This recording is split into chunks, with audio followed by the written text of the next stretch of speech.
los primeros 4 versículos. Mateo 16, del 1 al 4. Dice así la palabra del Señor. Vinieron los fariseos y los saduceos para tentarle, y le pidieron que les mostrase señal del cielo. Mas él respondiendo les dijo: Cuando anochece, decís, buen tiempo, porque el cielo tiene arreboles. Y por la mañana, hoy habrá tempestad, porque tiene arreboles el cielo nublado. Hipócritas, que sabéis distinguir el aspecto del cielo, mas las señales de los tiempos no podéis. La generación mala y adúltera demanda señal, pero señal no le será dada, sino la señal del profeta Jonás. Y dejándolos, se fue.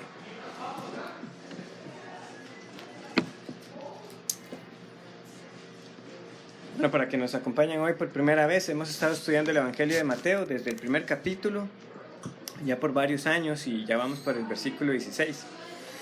El estudio es bisemanal, entonces cuando digo varios años no se asusten, tampoco en parte, pero vamos poco a poco avanzando en este Evangelio, y hemos visto precisamente que el Señor ha vuelto a realizar muchos milagros, ¿verdad? Primero, en el capítulo 8 de Mateo, nosotros notamos muchos milagros ahí. Notamos del versículo 1 en general todo el capítulo y de hecho también parte del capítulo 9, muchos milagros del Señor Jesús. Antes del capítulo 16, también en el capítulo 14 y 15 vemos varios milagros.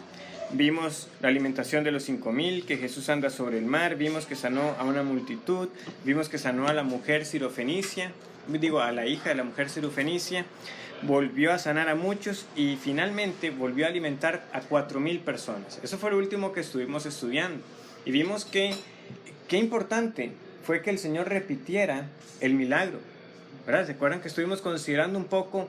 Bueno, si al fin y al cabo el Señor ya había alimentado a más de 5,000 personas, ¿por qué viene y ahora alimenta a más de 4,000?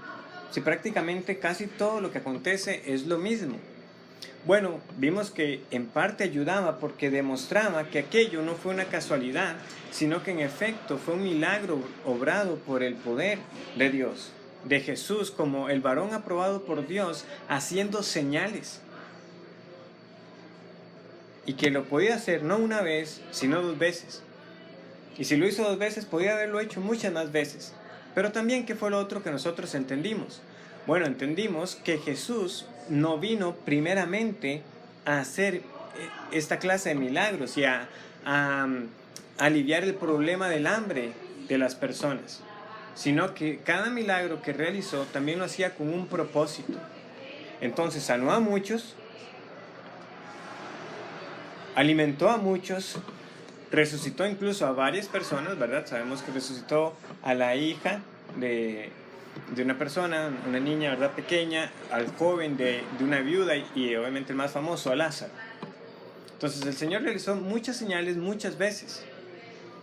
Pero ¿qué era lo que nosotros notábamos? El Señor aclaraba a muchos a veces que esto que hice no se lo cuente a los demás.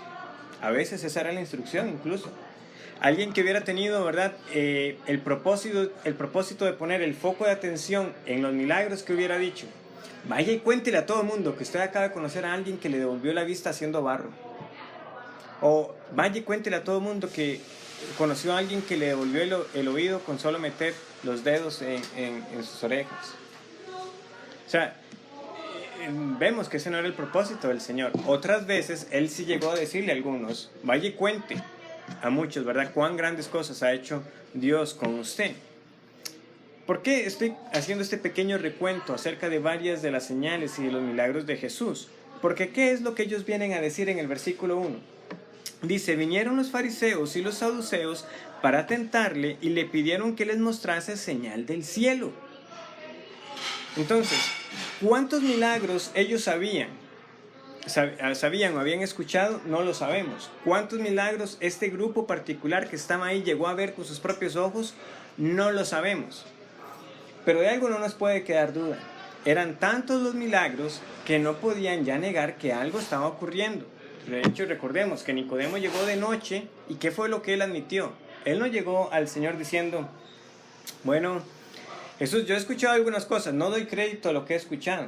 No, nadie puede hacer las señales que tú haces si Dios no está con tal persona.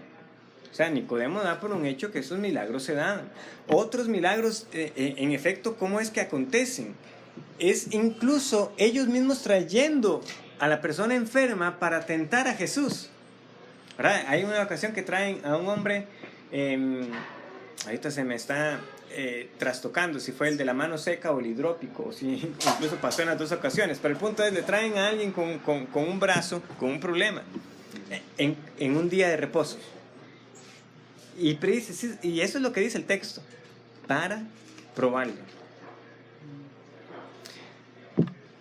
¿Cuán ciego es el ser humano? Que ven el milagro ser realizado y en vez de dar las gracias a Dios, ¿qué es lo que van a decir? Oh, este hombre quebranta el día de reposo. Acaba de sanar a alguien.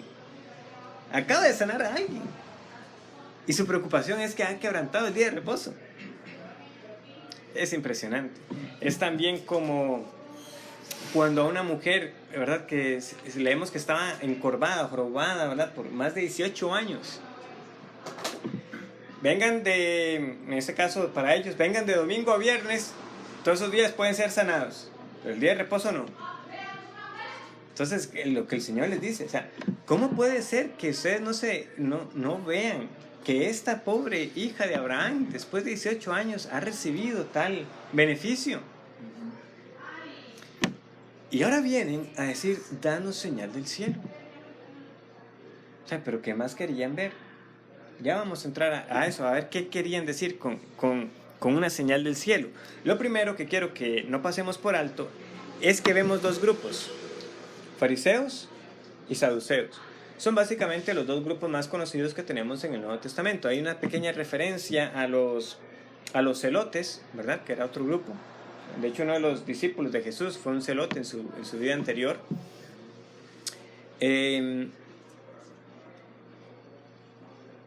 ¿Y qué tiene que llamarnos la atención?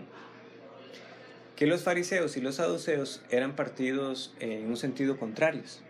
Los saduceos, una clase más rica, más aristocrática dirían, usualmente la mayoría de ellos estaban vinculados con el sacerdocio, y los fariseos, la clase más dedicada al estudio de la ley, y obviamente también a añadir leyes humanas, ¿verdad?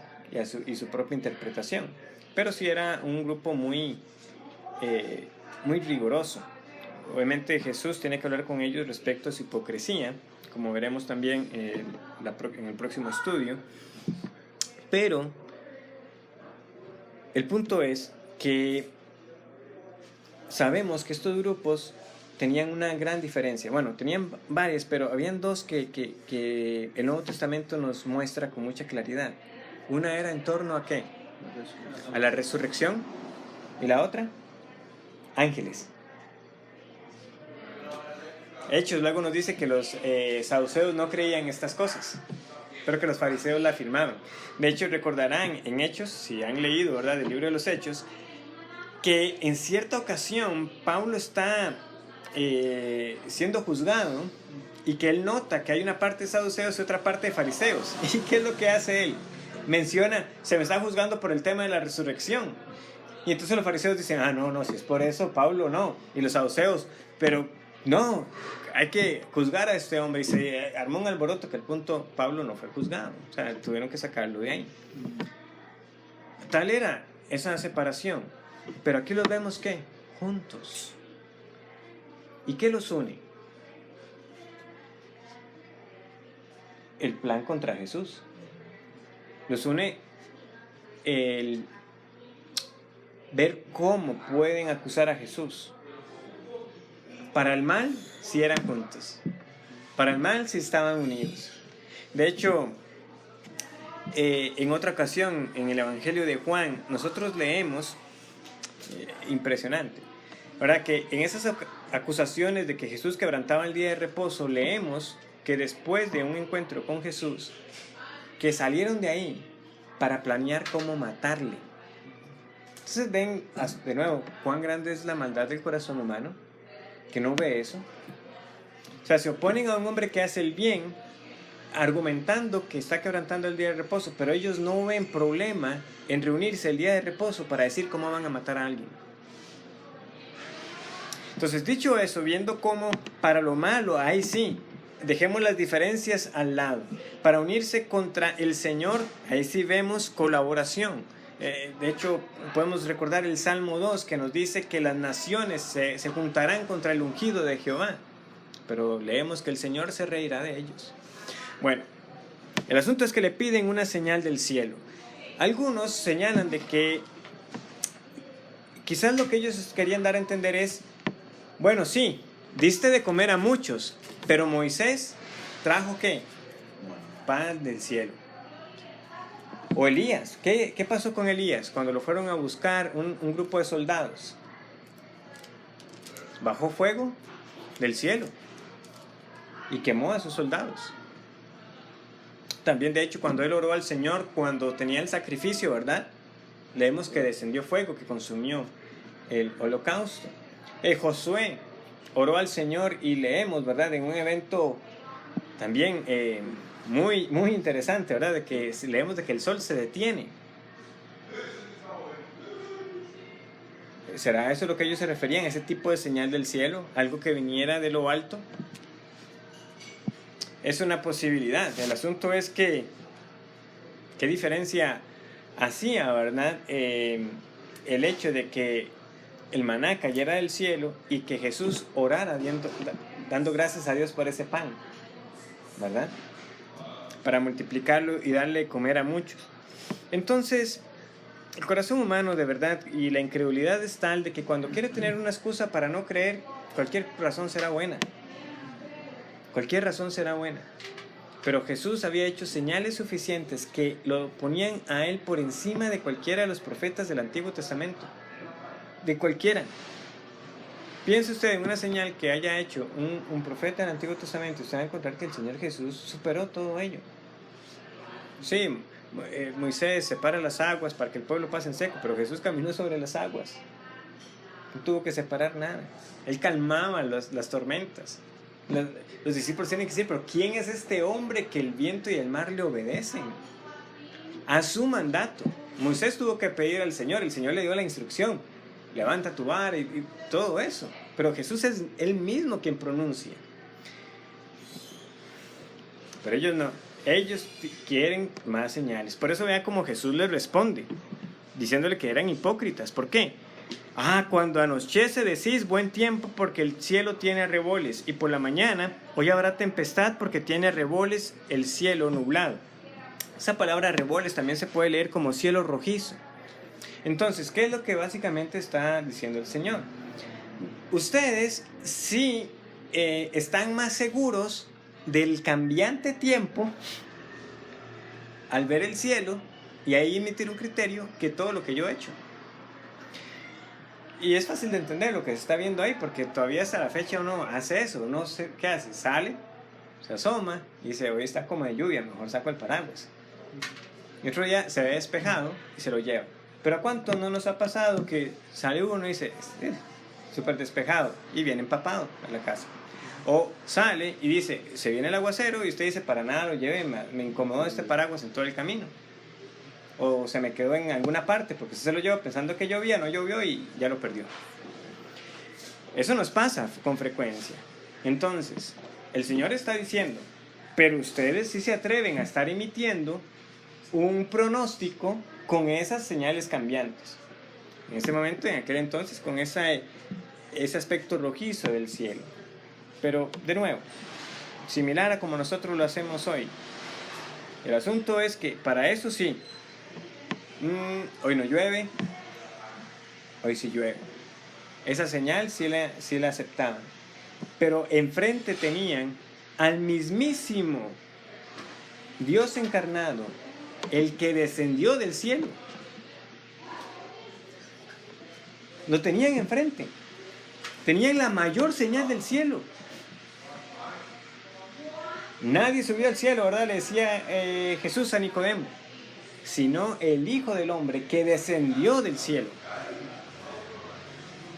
Esta es la mayor señal. Lo tenían ahí enfrente. Dios encarnado. Pero ellos querían más. Por eso es que el Señor Jesús los trata de estos hipócritas, de este doble rostro. Porque por un lado, cuando les convenía, eso sí lo tomaban como señal del cielo, pero lo otro, tan evidente y tan tangible, eso no. Entonces el Señor tiene que confrontarlos y decirles que en un sentido más señales no les van a ser dadas, porque les ha sido dado suficiente. Y les repite algo que ya vimos. Él les dice que esta generación que es, y vean cómo la describe, mala y adúltera. De nuevo, esto es una forma de entender bien. Aquí Jesús está dando un dictamen de cuál es la condición del ser humano. Es mala y adúltera. Y no hay que entenderla aquí necesariamente como solo el hecho de adúltera dada a los pecados de inmoralidad sexual, sino adulterio en el sentido también más amplio de la palabra, espiritual. Prefieren creer cualquier otra cosa, servir a los ídolos, que creer en el Dios vivo. Pero esta es tal generación, mala y adúltera. Y siendo mala y adúltera se atreven a pedir señal. Se creen en el derecho de estar exigiendo, deme otra señal. Pero señal no les será dada, sino la señal del profeta Jonás, y dejándolos se fue. En Mateo 12, vamos a regresar a Mateo 12, el Señor que les dijo eso, se nos explica un poquito mejor cuál es esa señal de Jonás.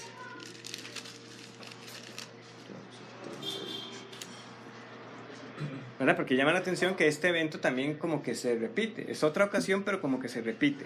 Vean lo que dice. Mateo 12:38. Entonces respondieron algunos de los escribas y de los fariseos diciendo: Maestro, deseamos ver de ti señal. Él respondió y les dijo: la generación mala y adúltera demanda señal. Les vuelve a repetir, ¿verdad? O como más adelante sabemos que va a decir eso mismo.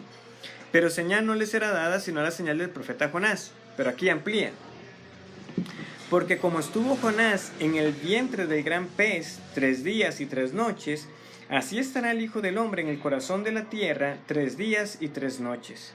Los hombres de Nínive se levantarán en el juicio con esta generación y la condenarán, porque ellos se arrepintieron a la predicación de Jonás. Y aquí, más que Jonás en este lugar. La reina del sur se levantará en el juicio con esta generación y la condenará. Porque ella vino de los fines de la tierra para oír la sabiduría de Salomón, y he aquí, más que Salomón en este lugar. Entonces, ¿cuál fue la señal de Jonás? Es el hecho que así como Jonás, al estar en ese vientre de ese monstruo marino, ¿verdad? Ahí tenemos pez, pero da igual, ¿verdad? O sea, no va a entrar en esos detalles de uno se piensa que hicieron pez, ballena, ¿verdad? Ese ser que el Señor preparó para que Jonás estuviera ahí, de esa misma manera, el Señor Jesucristo sería entonces sepultado y luego levantado. Ya en su momento aclaramos que este pasaje no está diciendo que Jesús tuvo que estar sepultado literalmente 72 horas. ¿Verdad? Hay algunos que quieren decir que Jesús murió un jueves y que entonces empiezan a contar jueves, viernes, sábado, domingo, ¿verdad? Para decir que fueron las 72 horas. Pero ese no es el punto de lo que aquí se está enseñando. Sabemos que Jesús murió un viernes y cuando lleguemos a los relatos de la pasión de Cristo en Mateo, vamos a ver que con mucha claridad Mateo dice que eso ocurrió un viernes, así como los demás evangelios.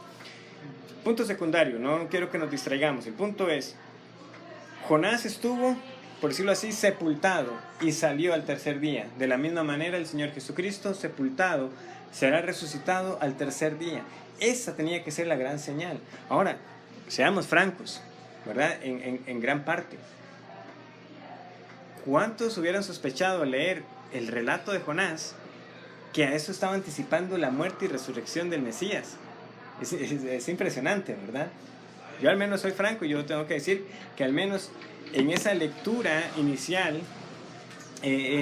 no parece algo tan claro. Ahora, Jonás estando dentro del vientre de ese ser, él lee y ora de esta manera, que la salvación es de Jehová. Entonces claramente si hay un sentido redentor y salvífico en lo que está aconteciendo ahí. Pero el punto es que el Señor, al decírselo 2 veces, tenía que quedar en la mente de algunos de ellos que raro, es la segunda vez que nos dice la señal de Jonás. ¿Qué es lo que quiere decir con esa señal de Jonás? Algunos entonces cuando escucharon de su resurrección, incluso algunos que lo hayan llegado a ver, ¿qué tenían que entonces asociar? Esa era la señal de Jonás. Esa era. A eso se refería con los 3 días. En efecto, murió un viernes, resucitó domingo, al tercer día resucitó. Se cumplió la señal de Jonás.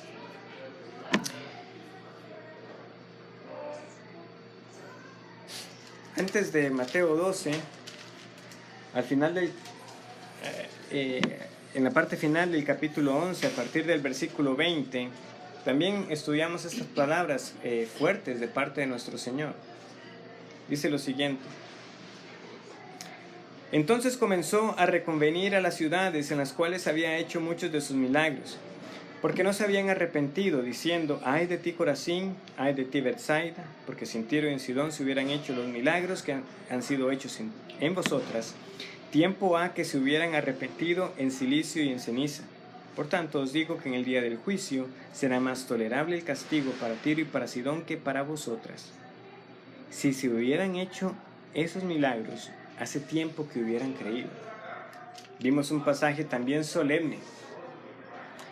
Jesús está afirmando que su conocimiento es tal que aún sabe cuál hubiera sido el resultado de cosas que no pasaron.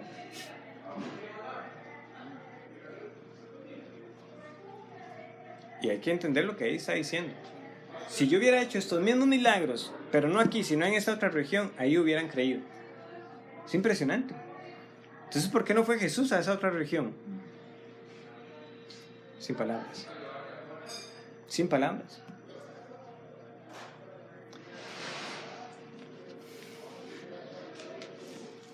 ¿Qué hubiera sido de nosotros si hubiéramos nacido muchísimos años antes? Antes de que hubiera llegado el conocimiento de la religión cristiana en estas tierras.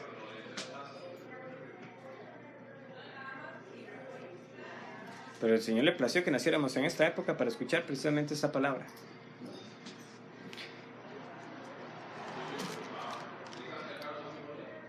Cuenta un pastor, de hecho es Sugel en una obra que lo cuenta, que después de que acabó la Segunda Guerra Mundial, hubo un pastor que hizo una obra con un título interesante. De hecho el título de la obra es La señal de Jonás.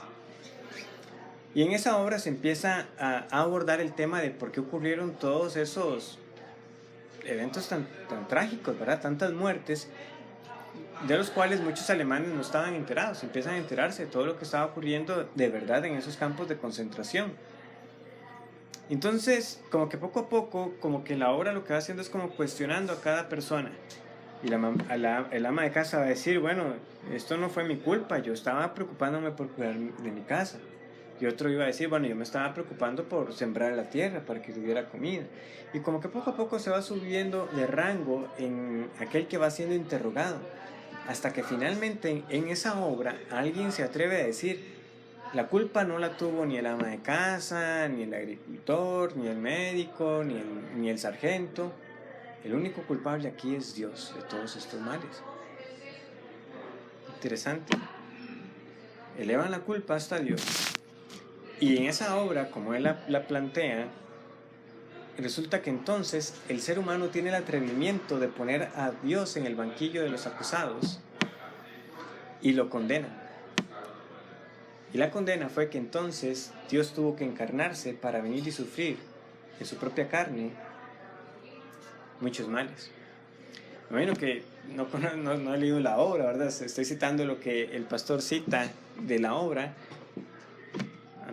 Me suena que la intención era precisamente mostrar de que a la solución de las consecuencias del pecado y del mal, precisamente Dios el Padre lo que hizo fue enviar al Hijo para que padeciera en nuestro lugar. Pero el punto es que ese es el ser humano.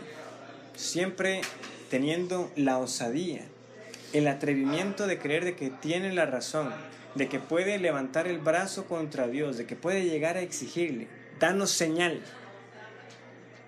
Y muchos de acá me imagino han pensado hasta eso mismo, en algún momento. Dios, haz esto. Dios, si esto sucediera, yo creo en ti. Dios, si hicieras esto, yo te sirvo para siempre, poniéndole condiciones a Dios. Ese es el atrevimiento. Pero Jesús dice, usted no necesita más señales. La señal que necesita ya vino. Fue Él mismo encarnado, padeciendo por nuestro pecado y en efecto cumpliendo todo lo que la Escritura anticipaba, que era necesario que el Mesías padeciese y resucitase al tercer día, y Cristo resucitó. Porque así como pasó lo de Jonás, porque de paso las palabras de Jesús confirman que entonces que los eventos de Jonás los da como un hecho histórico, históricamente también damos por hecho que Jesús murió, fue sepultado, pero resucitó al tercer día. Y esa es la señal que usted necesita creer. Usted debe creer de que el único que le puede salvar de su vida de pecado es aquel que murió y resucitó. Porque es esa resurrección la que da la garantía de que la muerte de Cristo fue aceptada. Si Cristo hubiera muerto y queda sepultado, ¿qué garantía tendríamos nosotros de que la muerte de Jesús fue del agrado del Padre? Pero lo resucitó como testimonio a todos para decir, en efecto, mi hijo fue sin pecado, pero yo lo traté como si hubiera sido el más vil pecador para que en su carne pagara por los pecados de todos aquellos que Él vino a redimir. Y eso es lo que usted tiene que creer. Ese es el mensaje del Evangelio. No se trata de que usted sea suficientemente bueno. Se trata de que usted crea en aquel que sí fue el bueno. Y al creer en Él, sus pecados son perdonados. Por supuesto, hay mucho más en las demandas que Jesús luego nos enseña en el Evangelio. Salvo por gracia, pero el que viene tras de mí es uno que toma su cruz y me sigue cada día. Pero el punto es, en lo que Él está diciendo a estos fariseos y a estos saduceos, no pidan más. Lo que ustedes realmente necesitan está frente a ustedes. Y lo que usted y yo realmente necesitamos, en quien necesitamos creer y en quien nos puede salvar, está aquí en las páginas de la Escritura. No busque señales fuera de la Biblia. No pida demandas o no eleve demandas a Dios. No se le ocurra tal insensatez de pedirle a Dios algo más de lo que ya Él ha revelado. Lo que aquí está es suficiente. Créalo de verdad para el bien de su alma y predíquelo también a otros. ¿Para qué? Para que en el día final estén aquellos que puedan dar testimonio de que creyeron a la señal que había de creer. Pero sepan que sí, todos los milagros que tenemos aquí redactados ciertamente ocurrieron, pero nosotros no creemos por la cantidad de milagros que aquí están. Creemos únicamente por la gracia del Señor, de que ese que hizo esos milagros fue más que un milagrero. Pero en Él, y por la fe en Él, se obra el milagro más grande. Un muerto espiritual que viene a la vida. Oremos.